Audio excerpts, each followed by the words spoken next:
Within the next half hour, senators will begin to view information collected by the FBI into allegations against Judge Brett Kavanaugh. Joining us now, one of the members of the Judiciary Committee that made this investigation happen, Democratic Senator Chris Coons of Delaware. Very good to have you on the show this morning.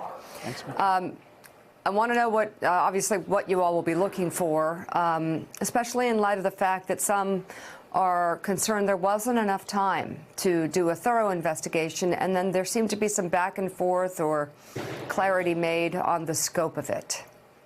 That's right, Mika. First, I just want to express my gratitude to my friend Jeff Flake. A week ago, we were all riveted by the compelling testimony of Dr. Ford and the forceful defense of Judge Kavanaugh. And Judge Kavanaugh's nomination was on track to be, as Mitch McConnell put it, plowed through the Senate, and he should be, had they gotten their way, already a seated justice. Because of Senator Flake, we got this respite for a brief, focused FBI investigation. And Jeff and I both set two public tests here for what should happen. We should review whether or not Judge Kavanaugh was truthful in his testimony to the committee, and we should have the benefit of a brief FBI investigation to focus on credible allegations before the Judiciary Committee. I have not yet seen the work product the FBI has delivered. I am very concerned by reports that the scope was narrowed and that only a fewer than 10 individuals were interviewed. I think an obvious component of a credible investigation would have been the witnesses that Dr. Ford offered, to whom she had revealed her sexual assault before Judge Kavanaugh was nominated, and a number of other individuals, classmates of Kavanaugh's from Yale, who I know came forward trying to reach the FBI, trying to testify. So I haven't seen the report yet, but I will look at it with an eye focused on whether or not this scope of this investigation was so narrowed by the White House and the Republican majority that it failed to meet the test of respecting Dr. Ford's allegations. Really? Many of your Democratic colleagues have gone further than you just went and called this FBI inquiry a sham. We know from our reporting today that 9 people were interviewed. Judge Kavanaugh and Dr. Ford were not among them. Chuck Grassley saying we heard their sworn testimony. That was enough. We wanted to talk to some additional people. The White House, in fact, this morning, according to our reporting, has concluded that none of those additional interviews in the FBI inquiry corroborate the allegations against Judge Kavanaugh. They believe he should be confirmed, and confirmed by the weekend, in fact. Do you believe this FBI inquiry was a sham? Well, I think the FBI conducted this inquiry at the direction of the White House and the majority in the Senate. So I don't think this is the FBI's fault. I think they carried forward on the scope that they were given. But I am concerned that President Trump publicly reassured concerned senators that the FBI was going to be allowed to pursue all relevant investigatory leads for these allegations. And if you've got someone like Dr. Ford who is urging the FBI to question her, and you've got someone like Dr. Ford and someone like Debbie Ramirez, who was questioned, who say, here are additional witnesses who can corroborate my allegations, and no effort was made to question those additional witnesses, then to me that does not seem like the robust FBI investigation the president described. And so this looks to a lot of people, Senator Coons, like your friend Senator Flake giving himself cover by asking for this FBI inquiry, not a real investigation, but now he can say as he votes, if he votes yes, I took the step, I hit the pause button for a week, we had the FBI look into it, they concluded there's no corroboration, here's my yes vote. Was this anything more than cover for a few Republicans to vote for Judge Kavanaugh? Well, that's viewing it through a very sharp and critical lens. I know my 3 colleagues who worked hard to press for a broader and fuller investigation. I'll let them speak for themselves as to whether they're satisfied with it. And we don't yet know their votes. So I haven't read this report yet. I'm not going to prejudge it. What you're saying is a characterization based on reporting, not based on facts. I do still think it was important to send a signal both to Dr. Ford and Debbie Ramirez and the many, many other victims of sexual assault that they were not just going to bull through with this confirmation without any further investigation. Senator, I want to ask you about a letter that was sent last night by one of your colleagues, Senator Durbin, to Chuck Grassley, the head of the Judiciary Committee, in which he was refuting a tweet put out by the Republican Party that said the 6 previous FBI reports that Judge Kavanaugh Kavanaugh underwent during his time in confirmation for a judge had no whiff of anything related to inappropriate sexual behavior or alcohol abuse. That was the tweet from the Republican Party, and Senator Durbin said, actually, that's not true. What is he talking about? Is there something specific, and why don't we know about it? Why hasn't that been put into the evidence? Right. As you know, I can't speak to what we're debating publicly with each other about because it is in a confidential background investigation.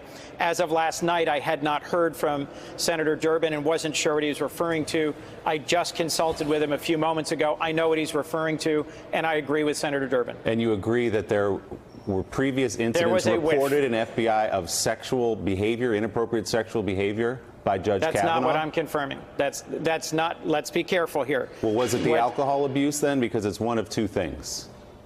I'm simply going to say I support Senator Durbin's assertions. His assertions, again, for people who don't know, are that in the previous 6 FBI reports, there was evidence put forward of inappropriate sexual behavior or alcohol abuse. Why didn't the American public hear about this during this confirmation process?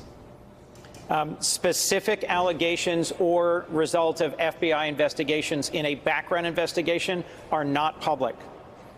And will this impact your vote on Judge Kavanaugh?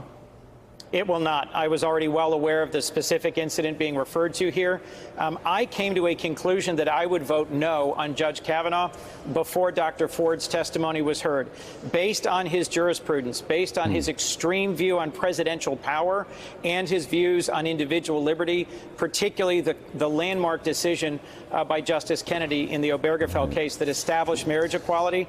I concluded I would vote against Judge Kavanaugh. So, Senator, you know, we just heard you and Willie doing the back and forth on the Durbin letter, the FBI investigation, the extended background check. We've all witnessed the hearings, the testimony by everyone. Let me ask you, have you been happy with the tone and the tenor of the process? And are you aware of, I think, what happens to the image of the United States Senate among many people in this country? Are you happy with that? Not at all. Mike, that's exactly what has motivated me in the last week is first wanting to respect and hear and respond to so many individuals I've known, male and female, friends and people I've just met from Delaware and from here who've shared with me stories of sexual assault.